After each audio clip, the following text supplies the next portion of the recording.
हमारे last lecture में हम लोगों ने पढ़ा था अलजेब्रिक स्ट्रक्चर के बारे में हम लोग पढ़ रहे थे। अलजेब्रिक स्ट्रक्चर हम लोगों ने देखा, इसके बाद में एबिलियन ग्रुप पढ़ा था। एबिलियन ग्रुप के बाद में हम लोगों ने ग्रुप थ्योरी पढ़ी। ग्रुप थ्योरी के कुछ थ्योरम्स हम लोगों ने यहाँ पर पढ़े जो इम्पोर्टेंट थ्योरम्स थे, जो आप लोगों की यूनिवर्सिटी में आए हुए हैं। उन सारे थ्योरम्स को हम लोगों ने यहाँ पे सॉल्व किया। इसके बाद में अब हम एक इम्पोर्टेंट प्रिंसिपल हम यहाँ पे पढ़ने जा रहे हैं, जो हमारे सिलेबस का लास्ट टॉपिक है, पिजियन होल प्रिंसिपल। ठीक है, इसके पहले भी कुछ सिलेबस के टॉपिक्स है, जैसे एक पार्शियल ऑर्डर रिलेशन आ रहा है हमारे पास में। ठीक है, इसके बाद एक हमारा इक्विवेलेंस रिलेशन आ रहा है, एक लैटिस आ रहा है। तो ये सारी चीज़ें हम लोग पहले पढ़ चुके हैं। जब हमने हैश डायग्राम पढ़ा था तो उस टाइम में पढ़ा था पार्शियल ऑर्डर रिलेशन क्या होता है। ठीक है, इक्विवेलेंस रिलेशन भी हम लोगों ने पढ़ रखा है, लैटिस भी पढ़ रखा है। इसमें जो ये हमारी जो यूनिट सेकंड है, इसके अंदर जो रिमेनिंग टॉपिक हमारा बच रहा है, तो लास्ट हमारा यही है पिजियन होल प्रिंसिपल है, जिसको हम यहाँ पे डिटेल में देखने वाले हैं।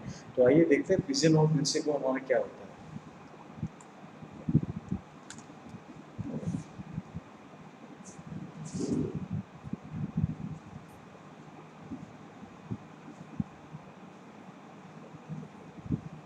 Pigeon hole principal,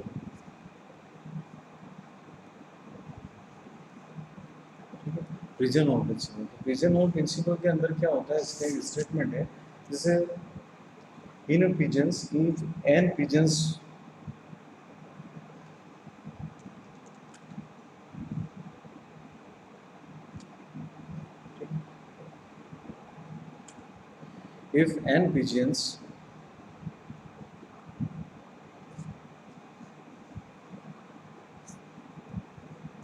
if n pigeons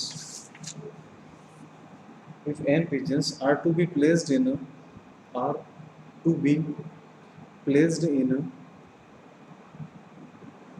to be placed in m holes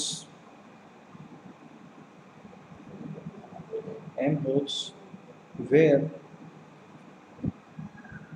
n greater than m, where n greater than m, then there exists then there exists at least one hole, at least one hole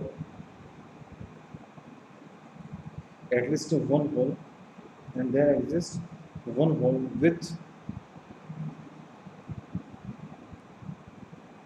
greater equal n minus 1 by m plus 1 pigeons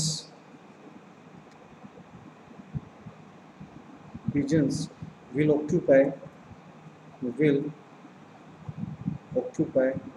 same hole।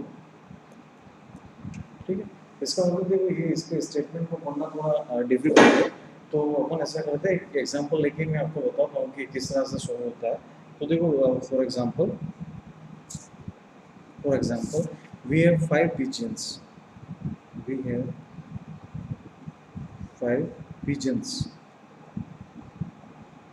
and 4 holes। ठीक है, जैसे हमारे पास में 5 pigeons है और 4 क्या holes है। ठीक है, इसका डायग्राम बना के बताता हूँ मैं आपको। जैसे देखो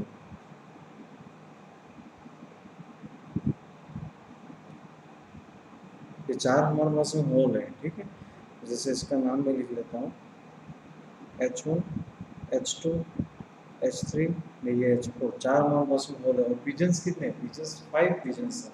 ठीक है, पिजन्स हमारे पास में ये स्पेलिंग थोड़ी सी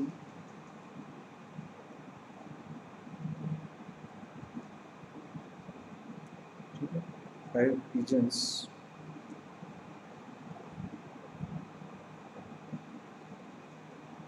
pigeons है और 4 होल्स है। तो देखो इसमें ऐसा होगा, फर्स्ट पिजन हमारा यहाँ पर आ जाएगा, सेकंड आ जाएगा यहाँ पे थर्ड आएगा, नहीं यहाँ पर कौन सा आएगा, 4 आएगा। अब रिमेनिंग हमारा एक पिजन्स रह गया है। रिमेनिंग कितने पिजन्स रह गए इसमें, एक पिजन्स हमारा जो है वो यहाँ पर रिमेनिंग रह चुका है। देखो ध्यान से देखो, ठीक है, एक पिजन्स हमारा जो है वो रिमेनिंग रह चुका है। तो अपन ऐसा करते हैं, ये चारों में से किसी भी एक के साथ में एडजस्ट करना पड़ेगा उस पिजन्स को। फॉर एग्जांपल मैं P4 के साथ में यहाँ पर P5 को एडजस्ट कर देता हूँ। किसको एडजस्ट कर दिया, मैंने P4 के साथ में एडजस्ट किसको कर दिया, P5 को एडजस्ट कर दिया। तो ध्यान से देखो कि मैं क्या कहना चाह रहा हूँ कि अगर ऐसी कोई सिचुएशंस आती है जिसमें नंबर ऑफ पिजन्स, ठीक है, नंबर ऑफ होल्स से ज़्यादा होते हैं, तो उस केस में ऐसा होता है कि कोई से न कोई से, ठीक है, कोई सा एक आपका होल ऐसा होगा जिसमें एक से ज़्यादा पिजन्स होंगे, ठीक है, कोई सा एक होल होगा जिसमें एक से ज़्यादा पिजन्स होगा। जैसे ये वाला होल देखो, H4 देखो, H4 के बारे में अगर आप ध्यान से देखोगे तो H4 के अंदर क्या दो पिजन्स हैं, P4 भी है और P5 भी है। तो यहाँ पर देखो पिजन होल प्रिंसिपल हमारा क्या बताता है, ये इसी को शो कर रहा है। अगर n की वैल्यू आपकी m से ग्रेटर है तो उस केस में क्या होता है कि n-1/m+1 पिजन्स जो होंगे, ये वो पिजन्स होंगे जो आपके सेम होल को ऑक्यूपाई करेंगे। किसको ऑक्यूपाई करेंगे, सेम होल को ऑक्यूपाई करेंगे, ठीक है। जैसे देखो इसका एक एग्जांपल, एक मैं दूसरा भी मैं यहाँ पे बताता हूँ। जैसे देखो अपने पास में जैसे n की वैल्यू के बारे में सोचे, n की जो वैल्यू है वो वैल्यू है, देखो ये यहाँ पर ये जो एग्जांपल दे रखा था ये हो गया क्लियर। इसके बाद में देखो आप,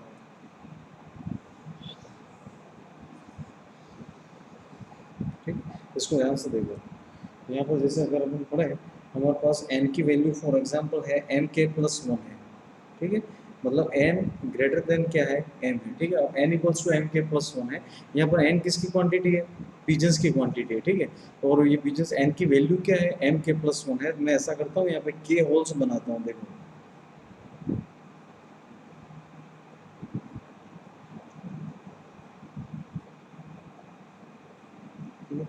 1 2 3 4 5 में डेड लास्ट वाला अपना जो है वो हो जाएगा यहाँ पे m हो जाएगा, ठीक है।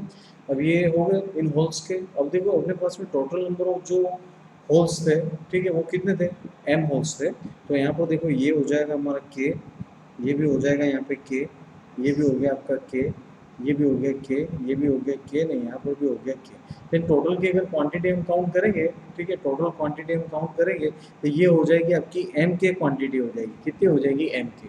और जैसा यहाँ पर n की वैल्यू अपने को पता है, n की वैल्यू mk+1 है, n की वैल्यू आपकी कितनी है यहाँ पर mk+1 है। तो मैं किसी भी एक होल के साथ में एक पिजन्स को और ऐड कर देता हूँ, तो ये हो गया n इक्वल्स टू क्या हो गया, n इक्वल्स टू क्या हो गया, mk प्लस क्या हो गया, 1 हो गया, ठीक है।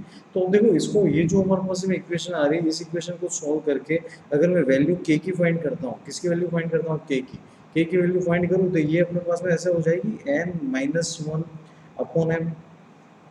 k की वैल्यू क्या हो जाएगी, n-1/m हो जाएगी।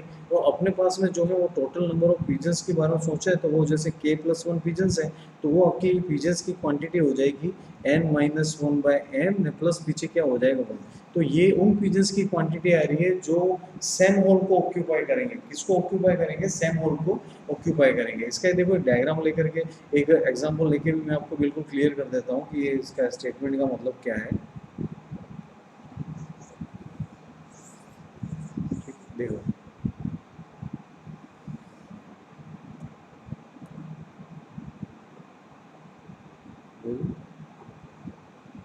ऑक्यूपाई सेम होल, ठीक है।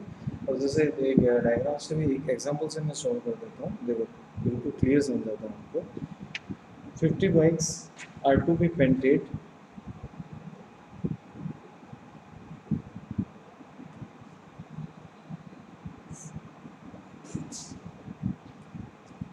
"50 bikes are to be painted, 50 bikes are to be painted with 7 colors, with 7 colors. The number of bike with same color, the number of bike, the number of bike with same color,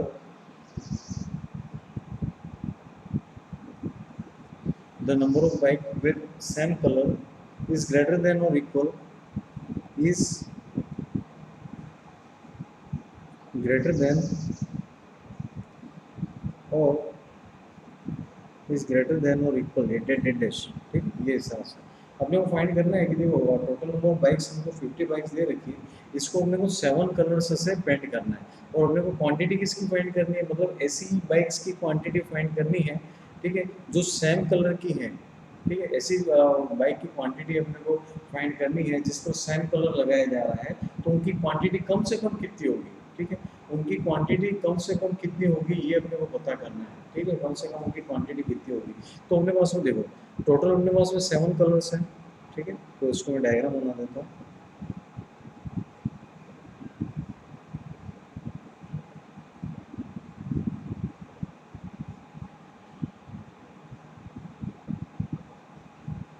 seven colours हैं अपने पास में, C1, C2, C3, C4, C5, C6, ये हो गया C7, ठीक है, ये हो गया अपना इस तरह से।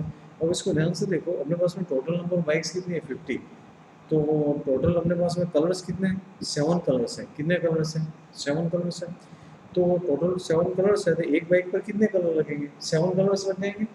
देखो शांत ध्यान से सुनो, 50 बाइक्स हैं, 7 कलर्स है अपने पास में, ठीक है, तो एक बाइक पर आपको कितने कलर लगाने पड़ेंगे, ठीक है, एक बाइक पर अगर आप कलर लगाने के बारे में सोचोगे तो 7 कलर्स उसको लगेंगे, ठीक है, 7 बाइक्स पर एक कलर, 7 बाइक्स पर दूसरा कलर, 7 बाइक्स पर तीसरा कलर, 7 बाइक्स पर चौथा, 7 बाइक्स पर पांचवा, 7 बाइक्स पर छठा और 7 बाइक्स पर 7वां कलर लगेगा इसमें, ठीक है, तो ये तो 49 बाइक कवर होगी, कितनी बाइक कवर होगी 49, ठीक है, तो 49 तो ये कवर हो गई, बट इसमें देखो अपने को तो 50 बाइक्स कवर करनी है, तो किसी भी एक ब्लॉक में आपको एक बाइक और ऐड करनी पड़ेगी, इसका मतलब क्या हुआ, कम से कम अपने पास में 8 बाइक्स, ठीक है, कम से कम 8 बाइक्स अपने पास में ऐसी आ रही है जो आपकी कैसी आ रही है, सेम कलर की आ रही है, किसकी आ रही है, सेम कलर की आ रही है, तो ये 8 अपना फाइनल आंसर हो गया, ठीक है। अब जैसे इसको मैं चाहूँ कि ये जो क्वेश्चन हमको दे रखे हैं इसको मैं फार्मूले से सोल्व करूँ इसको, तो कैसे फार्मूले से कैसे सोल्व करूँगा वो देखो यहाँ पे, फार्मूले से सोल्व करने जाऊँ तो n-1/n+1 ये इस तरह से होता है, क्या होता है n-1/n में प्लस क्या होता है 1 होता है, ये इस तरह से होता है। n की वैल्यू कितनी दे रखी है 50, -1/m की वैल्यू कितनी दे रखी है 7 ने +1 हो जाएगा, ठीक है, तो ये फाइनली सोल्व करें तो 49/7 + 1 इट मीन्स 7 + 1, तो फाइनली इसकी वैल्यू क्या कैलकुलेट करी मैंने, 8 वैल्यू कैलकुलेट करी, कितनी वैल्यू कैलकुलेट करी 8, ये पहले भी मैंने 8 बाइक्स जो सेम कलर की होंगी वो मैंने शो कर दिया था कम से कम, यहाँ पर भी आपकी कम से कम कितनी होंगी 8 बाइक्स होंगी, ये मैंने यहाँ पे क्लियरली शो कर दिया है। तो देखो ये जो रीजन और प्रिंसिपल था आपका इतना कुछ ज़्यादा यहाँ पे टफ नहीं है ये, और जो भी है इसको आपको थोड़ा सा माइंड में रखना है, इसका स्टेटमेंट माइंड में रखना है, और इस पर बेस्ड क्वेश्चन आएगा तो सिंपल सा क्वेश्चन आएगा, जैसे मैंने ये यहाँ पे एग्जांपल लेकर के आपको समझा ये इस टाइप का क्वेश्चन आएगा, तो अगर इस टाइप का क्वेश्चन आता है तो आपको सॉल्व करके उसकी जो एटलीस्ट वैल्यू है, ठीक है, जो कम से कम जो वैल्यू है वो आपको फाइंड करनी है कैलकुलेट करके, तो इसको हम लोग इस तरह से सॉल्व कर देंगे। ओके थैंक यू स्टूडेंट्स, ये हमारी जो यूनिट थी इसका ये लास्ट टॉपिक था, इसके बाद हम देखेंगे कि हमको क्या पढ़ना है, कौन सी यूनिट पढ़नी है, और जो भी है आप नेक्स्ट वीडियो में लेकर के आपके पास में आऊँगा। तो तब तक के लिए थैंक यू स्टूडेंट्स, आप लोग इसको अच्छे से पढ़िएगा, और थर्ड ईयर में हो आप लोग इसलिए आपके एग्ज़ाम्स जो हैं वो डेफिनेटली होंगे, इस चीज़ को आप लोग माइंड में रखना। Thank you.